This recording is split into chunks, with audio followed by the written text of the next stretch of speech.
Doesn't connect to Instagram. We're recording. Yeah, it's now live. Okay, let's see. Going on Instagram.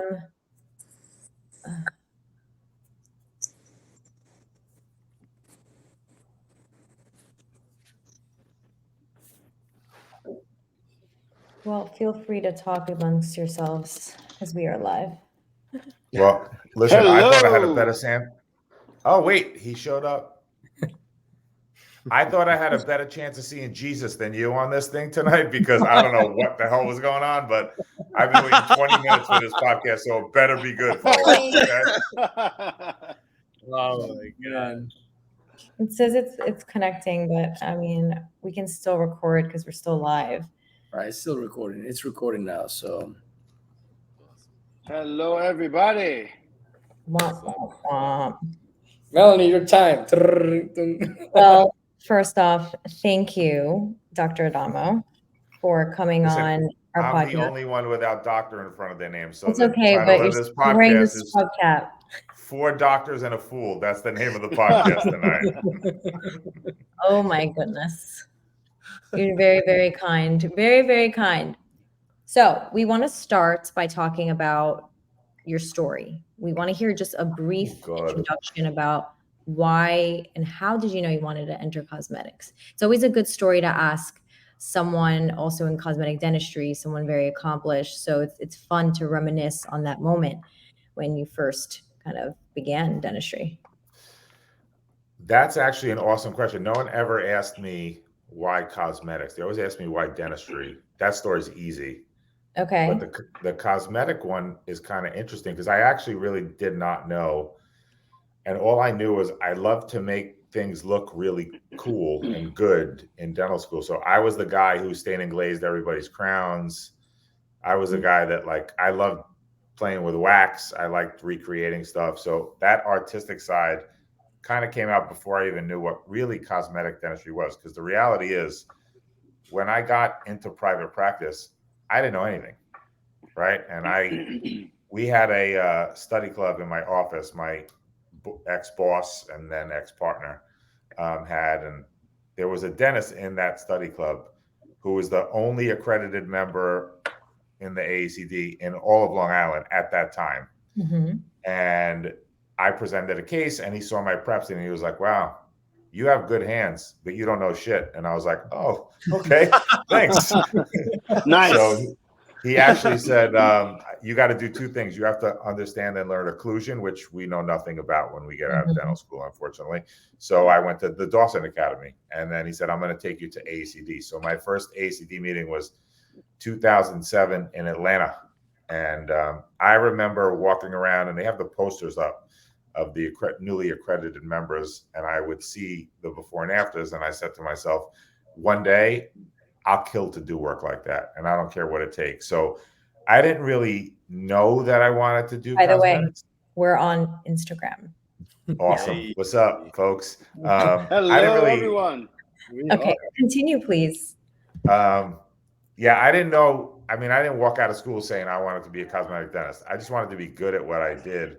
And when I went to AACD, that was when I saw cosmetic dentistry at another level. And I was like, you know what? I need to do that one day. And here's fast forward 16 years later, and life has changed. It's been a crazy ride, but I think that was the moment that opened my eyes to it. Even though I knew in dental school that I loved the artistic side. Like I said, I love staining, glazing crowns. I still do it. I still do my own posterior crowns myself. But yeah, it's been a crazy road. So you kind of started out, with an early introduction to cosmetics. Is that right? I did. I got lucky when I walked into the office so I only worked in one office my whole life, except when I was moonlighting, which is a different story. But I graduated, I worked in an office as an associate, and then I became a partner 4 years later. I actually just sold my portion of the practice about 2 months ago. So I'm no longer an owner, it's good. My life is crazy in so many ways, and I couldn't handle it all. So I decided that was the portion that I had to give up so that I didn't kill myself basically from overload. But yeah, I got lucky. I had an amazing mentor. His name is Gary Alex. He's a phenomenal dentist. He's retired now, but one of the best around for a long, long time. And How'd you he guys kind meet? of in a study club in my office. He practiced 1 mile away from me, and I used to bring. I was the young kid that would bring cases there on articulators to his office every day. And I mean, Wow. you would think somebody a mile away from me didn't really want to help me because I could be competition, but he did. He believed in me. He helped me. He pushed me. And I mean, he's retired now, and I mean, every patient that he ever cared about is in my hands right now. And it's a huge testament because they, people, when they trust you and they love you, they don't want to leave you. Yeah. And I've had dozens of his patients say, listen, he looked me dead in the face and said that you're better than him. So I feel comfortable. And I was like, holy shit. Like, that's a compliment. When your mentor says that you exceeded their expectations, which I hope everyone I mentor blows by me one day, because that's a true testament of an educator in my book. It's the most humbling thing that anyone could ever hear. And I've heard it a lot, and it never gets old. It's really a cool feeling inside. So that's awesome, man. Nice. One day, Oscar. My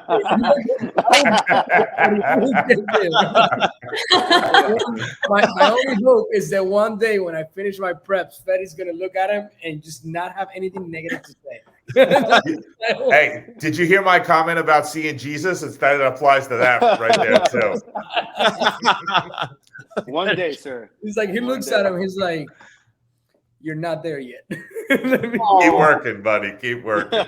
No, man, that's good. That's good. Mama, that's great. Man. That's amazing. I feel like in dentistry nowadays, a lot of people, you mentioned something that your mentor worked a mile away from you. And the fact that like he was not scared, that his patients are gonna go to you.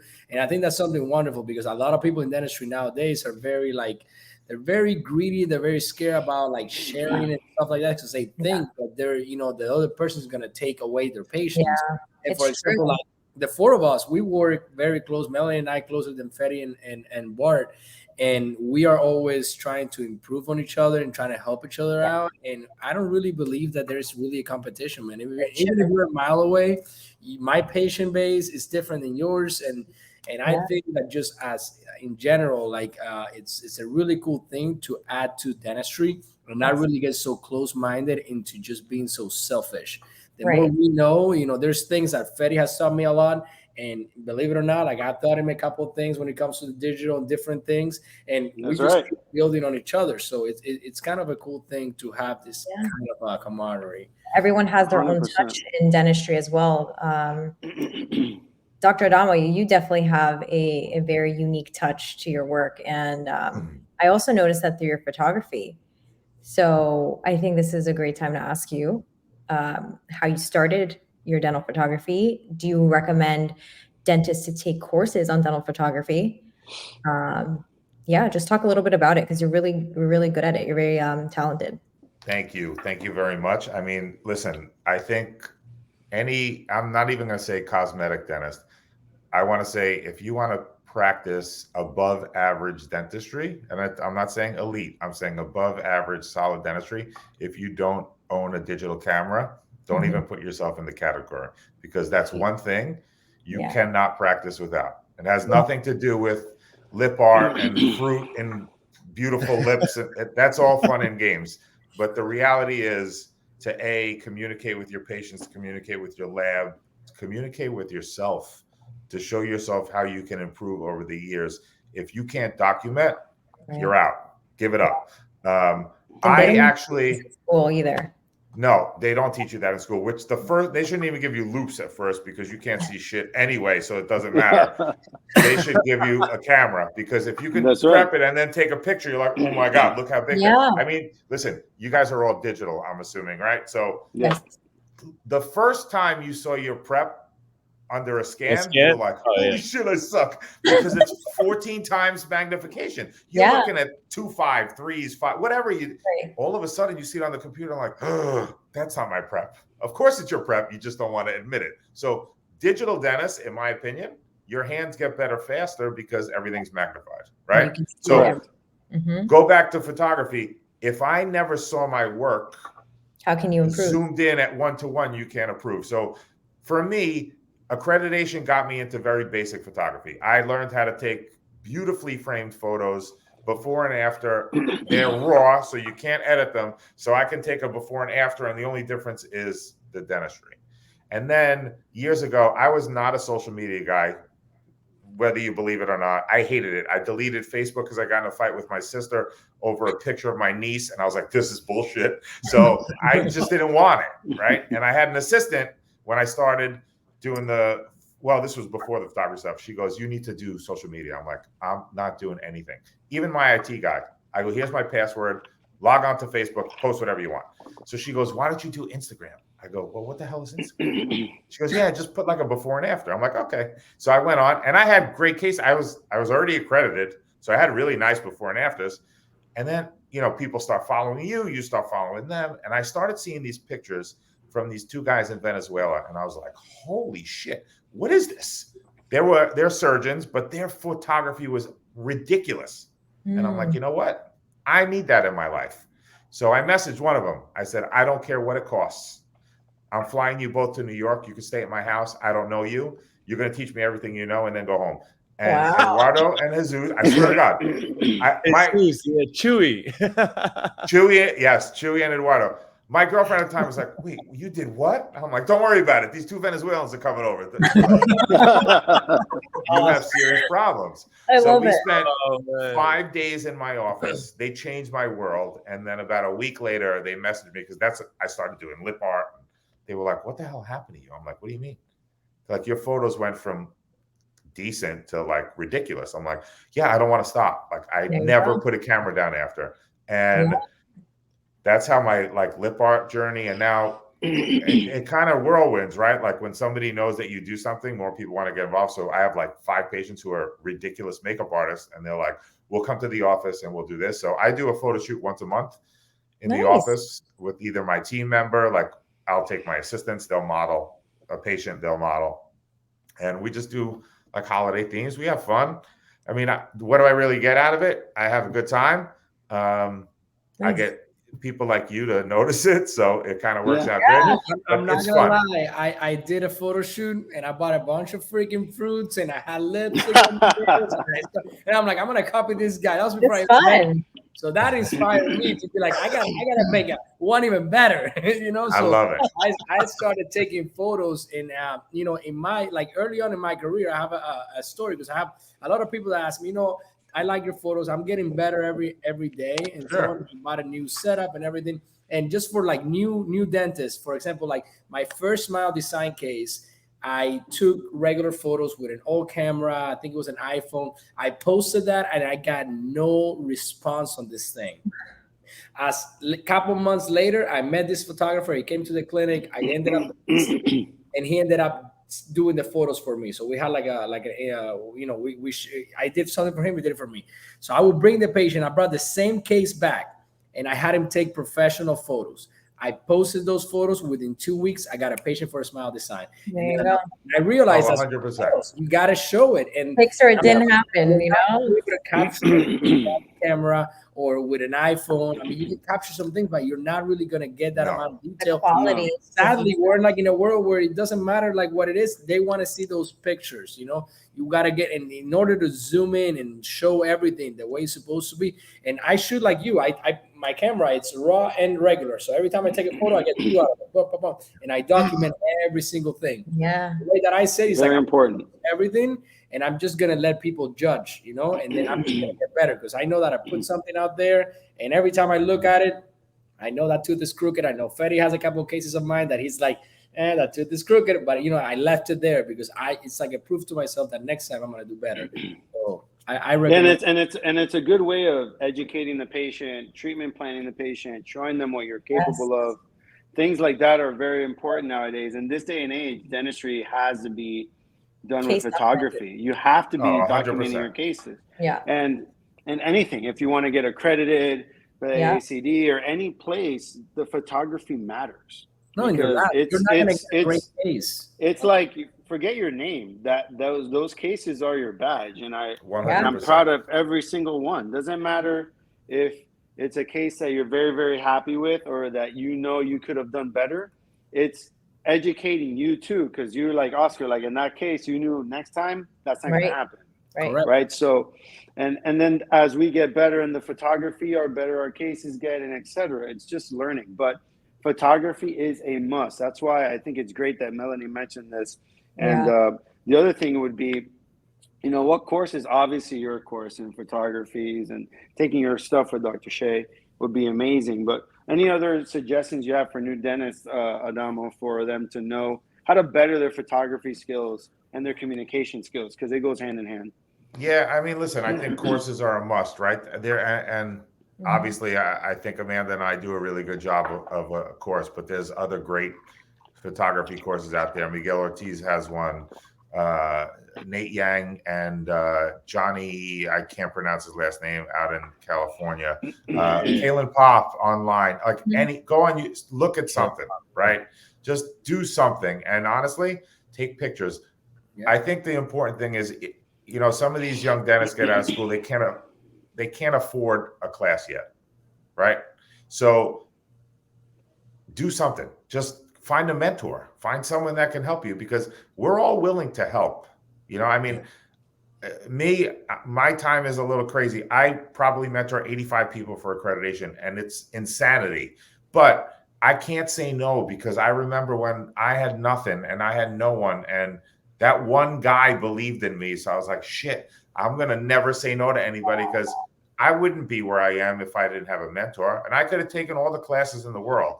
But, you know, like we talked about off air, there's a very big difference of going to a class and learning, and then being in the grind and knee deep and shit hits the fan. And then how do you fix it? Well, that's where your mentor is going to help you, right? That's where your coworker is going to help you. Like I said, I have a resident with me, and Sarah's amazing. And she loves seeing beautiful cosmetic work, which she does get to see.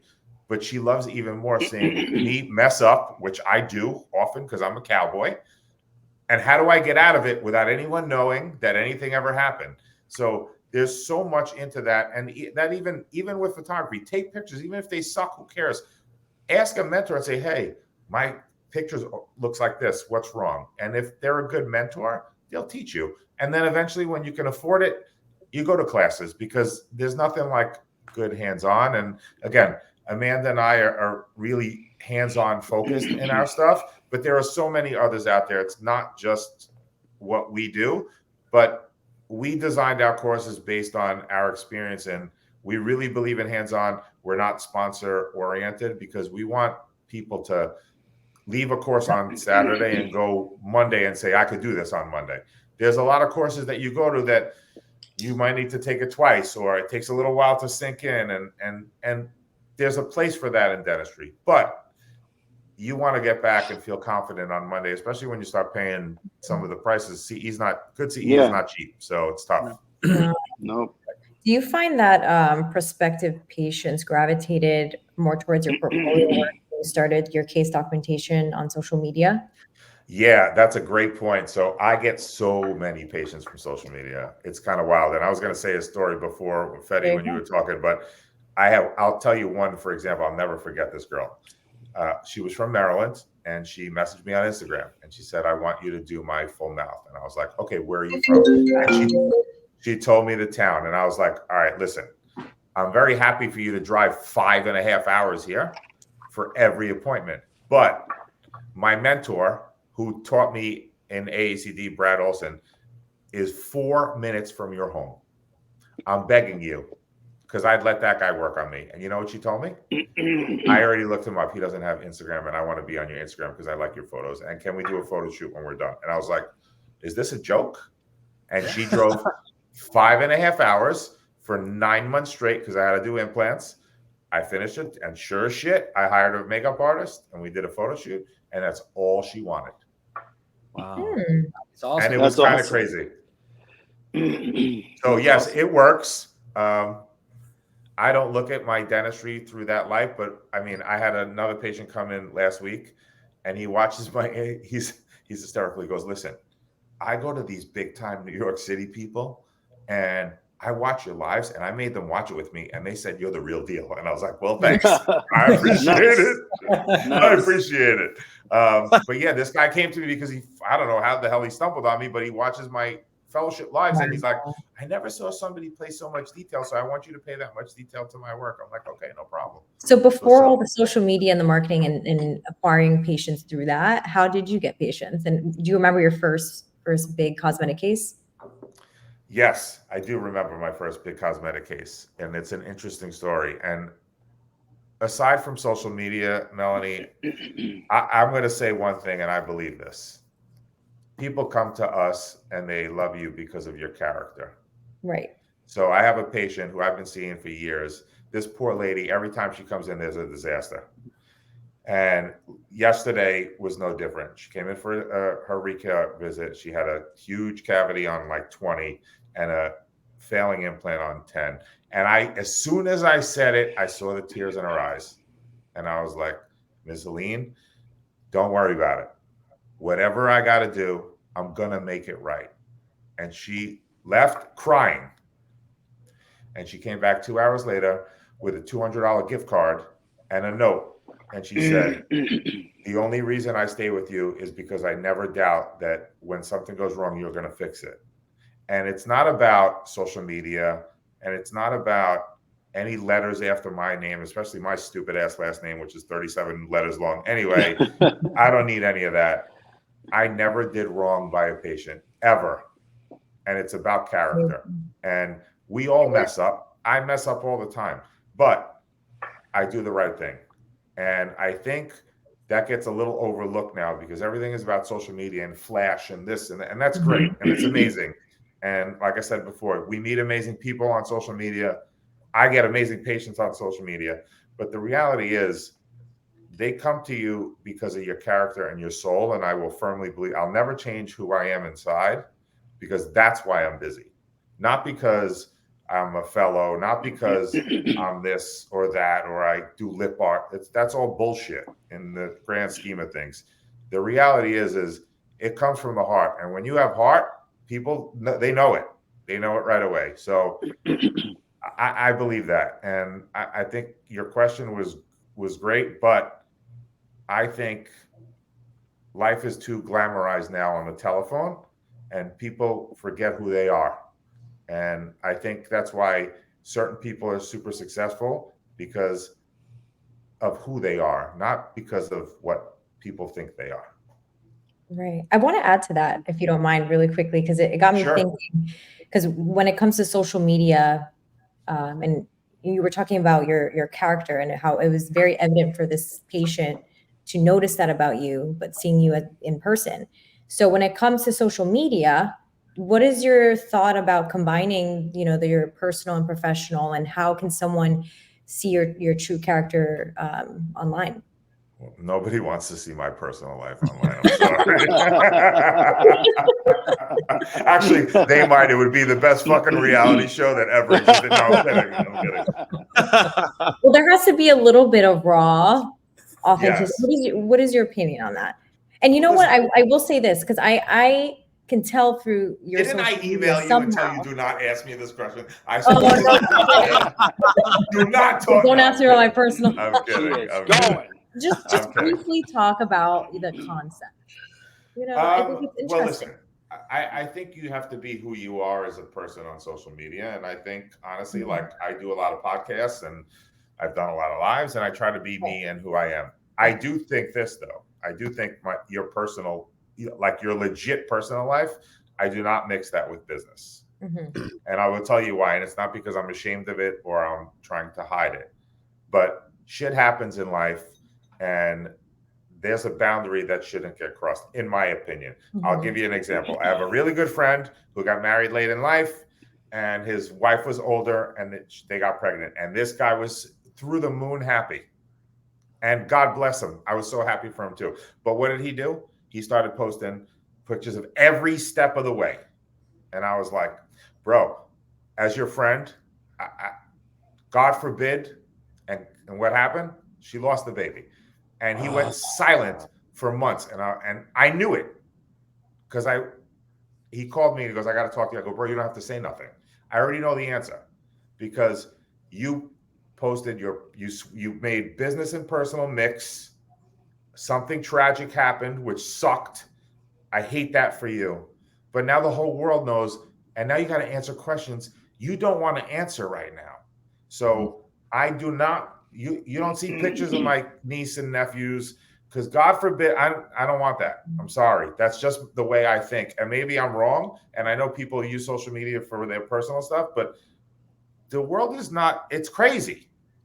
It's crazy. So I love the business aspect of what we do. I love meeting people like you. But your personal life is personal. When I go home, you'd be very surprised that I have chickens. I'm a farmer. I don't talk to my neighbors. I don't like people. I sit by myself. I'm a hermit because I have to be on all the time in dentistry. And when I get home, I want to be off for a little bit. You know what I mean? So Amanda came to visit me for the first time in New York. She looked at my house. She goes, Jesus Christ, what the hell? I go, what? She goes, you have chickens, a greenhouse? I go, Amanda, I'm like, what you see my personality wise is not what I am at home. I don't want to be around. When I'm home, I need to turn it off.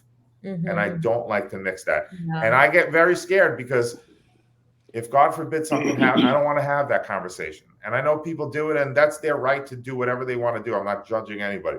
But I felt really bad for my friend because do you really want to answer now 500 questions of why you haven't been on social media and what happened to your baby? Like, I don't want to answer that because it can happen to anybody. So for me, there's two different lives. It's business and personal. My personal life does not go online. I agree with that.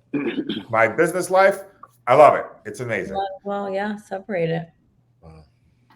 Cool. My only personal life that goes online is my personal life with Oscar. Other than that, we're totally fine. And I'm not posting those videos yet. No, don't do that yet, bro. I'll lose my license. Uh-oh. Oh boy. I gotta check my Oh my gosh. Wow. Okay. Well, I'm assuming, so you think personal branding, as a dentist really should be about case documentation, really? No, right? Like, no. I didn't say that. What do you think? What do you think is the number one thing? Listen, people can personally brand themselves as a dentist. That's different. Right. There are people that are very successful at that, and you are one of them. Thank you. Okay. But I'm talking about now your personal family life is different than a personal brand of your dentistry. So what you do is different. I respect what you do. That's not personal in my eyes. I'll give you another example. Okay. Dr. Appa does a lot of stuff as himself. That's not personal. You don't see what he does when the camera's off and with his family.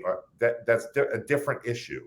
My issue is when you mix your family life with your if you're going to do a personal brand, if you're into, let's for argument's sake, say you were a female bodybuilder, that's different. That's business too. That's not personal. Right. But you have Melanie as a dentist, Melanie as a model, and then Melanie as a mom. You might want to keep the mom part out of it and keep the other two together. Do you understand what I'm saying? Yeah. What are you laughing at me for? It's funny. I don't know. You said mom, so all of a sudden she got scared. Yeah, she should have. She was like, "Oh God, not yet." Well, No, but I have no issue. She's I have blushing no now. issue with personal branding when it is related to your career or a hobby. But when it comes to your family and your children, that's where I think that should be separated. Yeah, I agree. That's a little too much. And listen, that's just who the hell am I? I'm just saying, for me, if I ever have a family one day, you ain't gonna see it on social media. I think what it comes down to is you also want to be authentic, but also intentional with what you're posting. 100%. So that's really that's the key, umbrella topic here. And listen, if I look like you, I would post more pictures of me, but I do not. So I'm not going to do it. What do you guys think? If I look like Bart too, he's a fucking handsome dude. He dresses nice. I'm in sweatpants. Nobody wants to see me. He's DJing in Vegas now. He's having the life. No, come on. He's the man. He's the man. Bro, you don't know what's going on behind the scenes, bro. How's Vegas right now in Formula One, Bart? Dude. Oh, wait, is that this weekend? Yeah, this Yeah. weekend. He's Oh, there Opening right it's now. gonna be ceremony crazy was there. opening ceremony was yesterday. But dude, the roads are so slick just because it's been raining on and off. So they think it's gonna be a Game time. disaster. Like we'll see. Game time, bro. Yeah. So Adamo, you are now the president of the AIC, right? AACD. AACD. Almost next April. I'm president-elect. Amazing. April Yeah. you start. Could you tell me? I have a lot of young dentists. I want to go into this route. Could you just give like a brief summary on how to get involved and things that is required? I mean, myself, I have no idea. I always get the emails. I tag them every time. They sometimes like my stuff, but I don't even know where to start. So I mean, listen, there's really nothing required. You don't have to do anything. You can join as a member. I like to push students to do that because it's really cheap when you're a student. So at least you get a little bit of exposure, and that was fun for me. I mean, listen, I got on that train because my mentor put me on that train, right? And he was the only accredited guy at the time. So I wanted to be him. So I wanted to be accredited. I'm not saying accreditation is for everyone. I will tell you what I think the pros and the cons are in my eyes and how it helped me. But it's a really good organization. I think the bottom line is whatever organization you want to be in, AACD or not, you want to be surrounded by like-minded people. Like there's a reason that you four on this call tonight because you're all like-minded, right? You all try to think the same and learn, and that's great. And for me, the AACD did that for me, and that's why I got so involved. I honestly think accreditation is the best process ever, especially when it comes to cosmetics. People argue with me. That's okay. They can argue with me all they want, and I'll tell you why I think so. Because it is a very well calibrated process where people evaluate your work. Now, when's the last time you got your work evaluated? Dental school. Who evaluates your work now? Two people. Your assistant, who loves you and tells you you're the best, and your patient, who loves you and tells you you're even better. So nobody really in our lives critiques us. No, you don't. I mean, Oscar, you might send me a case and say, what do you think of this? Be hard on me and I'll tell you. But if you did not do that, everyone thinks you're the man, right? So accreditation will humble you, because I was just at exams last weekend, and the eyes on some of these examiners, you're like, wait, how the hell did you even see that? Wow. It's insane. It brings you to another level. And I'm not saying you can't be a good cosmetic dentist without it, because there are so many great cosmetic dentists that don't have accreditation. But I'll tell you this, I grew from A to Z through that whole process and after. And it's amazing, because talk about photography and evaluating your own work, there's no better system out there, in my opinion. So you really don't have to do anything. I always tell people, I'd love to see you join. Go to a meeting and surround yourself with like-minded people, which is what we try to do on a day-to-day basis. So that's just another environment that if you're into cosmetics, I'm sure you'll meet someone like-minded that you'll like. They'll maybe mentor you, and you grow an awesome relationship and you learn. Now, do you have to do the process? No. But for me, it was accreditation and fellowship made me who I am today 100%. That's awesome. Amazing. And you're also Koi's mentor, correct? I'm actually Koi's faculty now. So John announced me as Get it faculty. right. Get it right. Get it right. Bro, that's only because he drinks Clase Azul, but we'll talk about that later. I get it from the black market, right? Exactly. You see, he doesn't get the real deal. No. Yes, I was a Koi's mentor for the last 2 years, and John was kind enough to make me faculty. So there's 6 faculty members, him being one of them. And I teach one of the main courses with John. I'll be starting in 2024. I'll be at Biomechanics for 8 weeks in 2024 So it's for anybody that wants to go, it's sold out till 2026. Yeah, so I mean, it's crazy, bro. It's crazy. So 2026. Good luck. And congratulations, Oscar. That's a huge deal. Yeah, congrats, Oscar. Thank you. Wow. Oh my God. So Adamo, do you have any along the journey, any specific hard lessons that you had to learn, like grit teeth, punch in the face, that you had to be like, all right, I had to learn this the hard way, that you could tell any of the listeners? It's part of the journey. So I think the main thing is you got to check your ego at the door in this career, because I was young and I thought I was the best. And I'm not saying I wasn't good, but I definitely wasn't the best. And there were many times that cases and patients bit me in the ass because I thought I knew more than I did. But when you can harness that and humble and learn and grow, it's kind of a cool feeling. It sucks going through it. I mean, listen, I remember a case, I'll tell you guys. I had a patient come in. He had a partial on the lower. He had worn down 22 to 27. And I looked at him, I'm like, and I go, bro, I know you want implants, but you need your vertical open. No. My teeth were down and he pulled this partial out of his mouth and he waved it at me. And I was like, I can do this. So I placed 4 implants. And for some reason, I was nervous. So I took a CBCT on the guide pins, on the final, I had the best documentation you ever saw. And I said, I put the bridges in and he shattered one within like 4 weeks. And I'm like, fuck, this dude, I constricted it. It's so bad. And he goes, no, I bit a chicken bone. I'm like, okay. If it breaks again, I'll redo the posteriors for free, but we got to open the vertical. Yeah, no problem. I never saw him again. 2 years later, I get sued.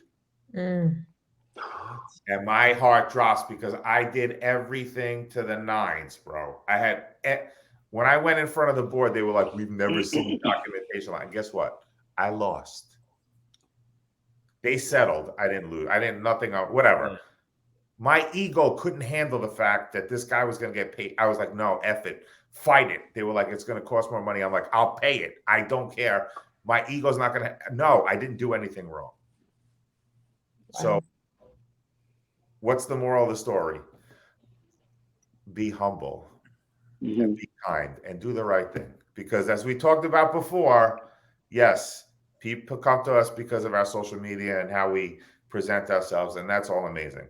But they come to us mainly because they love us and they trust us. And that's what we need to be. We need to be good human beings. And knowing when not to compromise too. Like you 100%. Knowing that you had to open that 100%. Vertical, you open that vertical. If they don't want to open the vertical. You're right. I should have said no. And that's the best words. I can teach any young dentist. The number one word is no. Say no. Right. That's the hardest lesson. I always hear the hardest. The hardest. You learn your major experience in dentistry happens in the first 10 years. Then you got the 50 years. Dean talks about this. And then from 20 on, you learn how to say no. And no, it's so true, bro. How to say no. Because you're going to have people with unrealistic cosmetic, aesthetic, and functional expectations.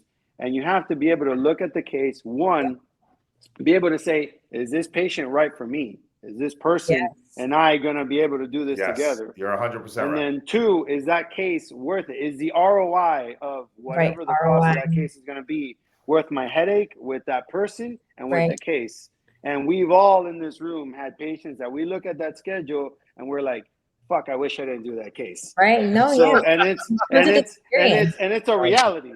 So but 100%. it's in those hard lessons of saying, shit, this person's on the schedule again, or you look at your phone and you're like, well, there we go.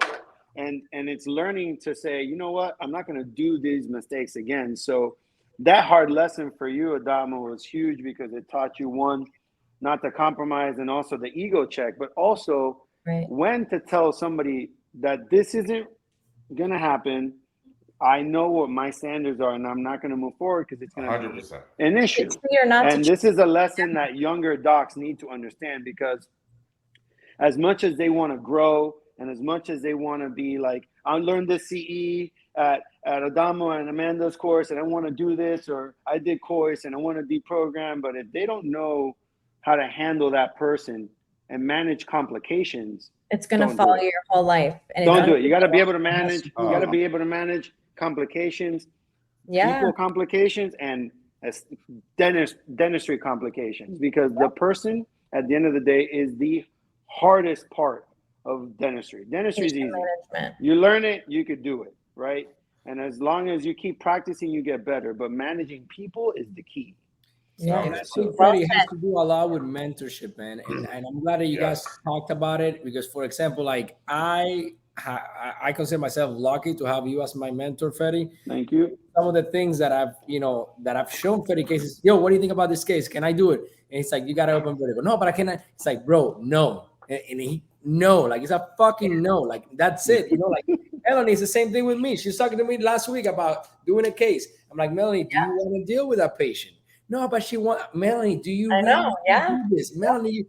And it's Yo, but listen, hold on. I'm a little it's- skeptical with Melanie because she called me out on exactly what I told her not to. So we're going to talk about this off air, okay? I'm not All very right. happy with All her right. right now. Fine. I'm not. But anyway. Fine. It's my turn. It's my All right. turn. Fine. But yeah, at But the end of the listen, day, man, back- it's about like having some ground rules. And Yes. I believe, like when I see a case and I'm a young dentist, but sometimes I look at a case and I'm like, I do this or I don't. And I work in an office where it's not my office, so I'm expected to produce. So I have that pressure that Yes. they came in for a freaking implant or whatever tooth, and you sold them a $40,000 treatment plan. Like, well, that person just walked out of the room like, yeah, but if I would have done that implant, that crown wouldn't fit. It would have broken the screw. Then I had to deal with this crap when he needed to open his bite because Yes. the implant is the last thing that is in my mind. I'm looking at the big picture. So I got into those, entanglements with my bosses in different offices because of those things. And sometimes like you have to. For me, it's a peace of mind. I want to go to work. Yeah. I want to go home. understand. I don't want to worry about anything else. That's it. Fetty, you made a great point, and I love that analogy you gave of this to this point, and then at this point you learn to say no. I will not treat a patient if they will not put a rubber dam on. If they tell me they're claustrophobic and they want to have it, get out. And I kid you not, they're out. They're done. You know why? Because that's my peace. I That's can't the work standard without it. care. So if you're telling me you can't breathe through your nose, you're in the wrong place. The rubber dam doesn't cover it, but I don't want to hear it. And honestly, in the last 2 years, I did one case without a rubber dam. It was the worst 20 minutes of my life. And I was like, what the fuck? And well, it's your comfort zone. And I think Yes, that once you 100%. find that, we're in a very, we're all, when we do dentistry at a high level, I call it like you're in your zone, and I'm actually more comfortable when I'm actually doing the work.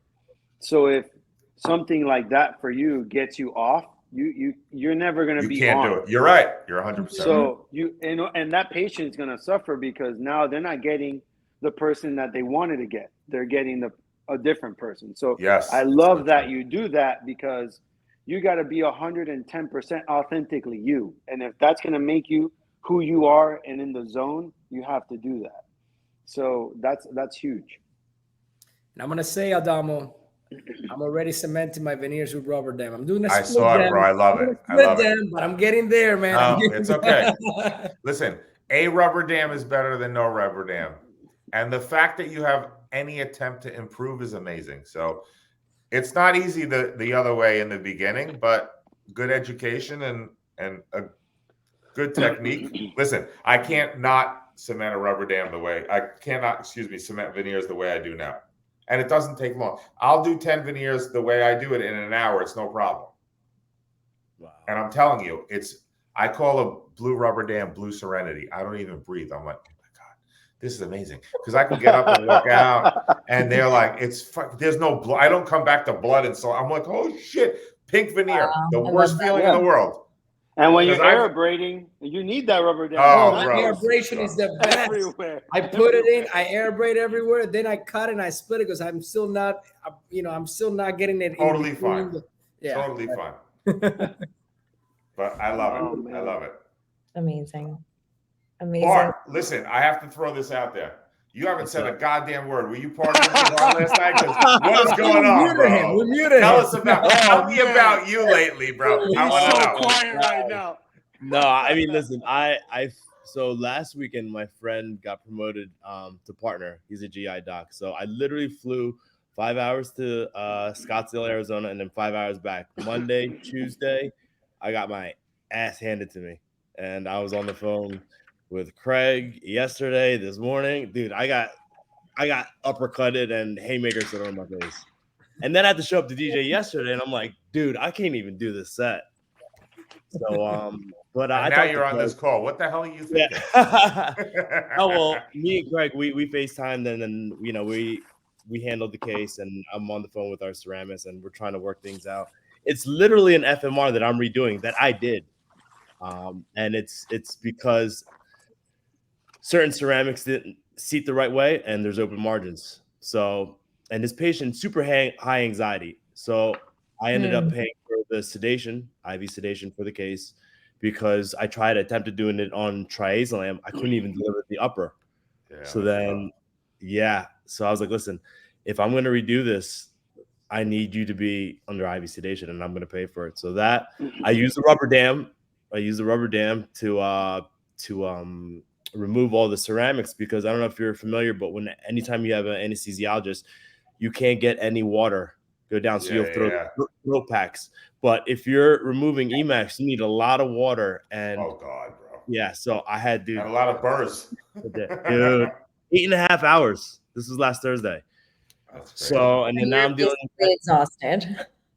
And yeah, Damo, you just opened up a therapy session. Just letting I letting it go. Just letting it go. By the way, I charge $200 an hour for this shit. So let me give you my Venmo.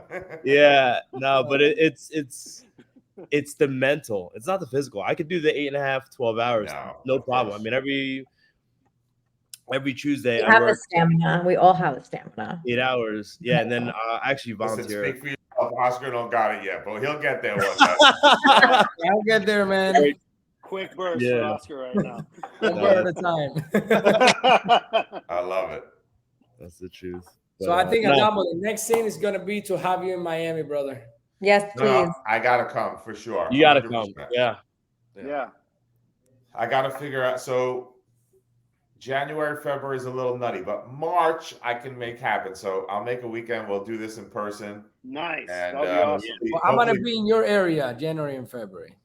Yeah, I'm going to be in India. Oh, well, I'm not in Seattle, January. That's awesome. Yeah. So, like in hot ones, what do you got next, Adamo? Like, look at this camera, and this camera. Oh, what do you got going on in your life next? So I have, let's see, I got 2 more Impress courses this year, and then the year ends, and then January 2nd, I leave for India. I come home, I'm in Seattle for a bio, then I go straight to Aruba, then I go back to Seattle. I think I'm in my office like 6 days in 3 months from January, February to March. It's a little insane. Oh my goodness. Yeah, it's a lot, but it's exciting though. It's very exciting. I'm extremely blessed to be that sought after right now. I'm going to take it while I got it, because maybe in a couple of years, no one wants to hear me speak anymore. So I'm going to enjoy it while I can. You got to ride that roller coaster. Yeah, listen, it's awesome. I mean, I was just in Australia for 3 weeks. I lectured in 3 cities, and the response was crazy because they didn't really know me there. And I got a really good response. And listen, it's just always good to motivate people and to inspire people and to see people grow. And like I said, I had one person do that to me, and then my mentor for AACD, Brad. But to do that to a lot of people is it's crazy. It's very humbling. It's really, really humbling. So that's why I do what I do. Because I just want to say, and on behalf of all of us that watch, that follow, that know you personally, thank you for being just such an amazing mentor, friend, colleague, and it makes us all want to be better, because seeing the work ethic and then the results that happen when you put in the work and you push the boundaries, to the sweat equity to be who you are, makes us all want to be better dentists, better people. And man, it's contagious. So I just want to say thank you for that from the bottom of my heart. And everybody watching, I'm sure it's everyone feels the same way, because it's incredible. And I'm so happy for you as president-elect, because no one's more deserving than you. And we really, really appreciate what you've done to elevate our profession to the next level, especially as cosmetic. I'm a little soft, bro. Don't make me fucking cry on this podcast, bro. Slow down. Yeah, Melanie thought I was tough till 5 minutes ago. Jesus. So cheers, Oscar. Whip out that cheap. Cheers. Black Market Azul. Oh God. I love Thank it. you so much for being a Thank guest. you so much. Thank you, guys. It was awesome. Thank you. We'll see And you in we'll Miami see you in March Miami. 2024. March. 100%. I'll be Let's there. do it.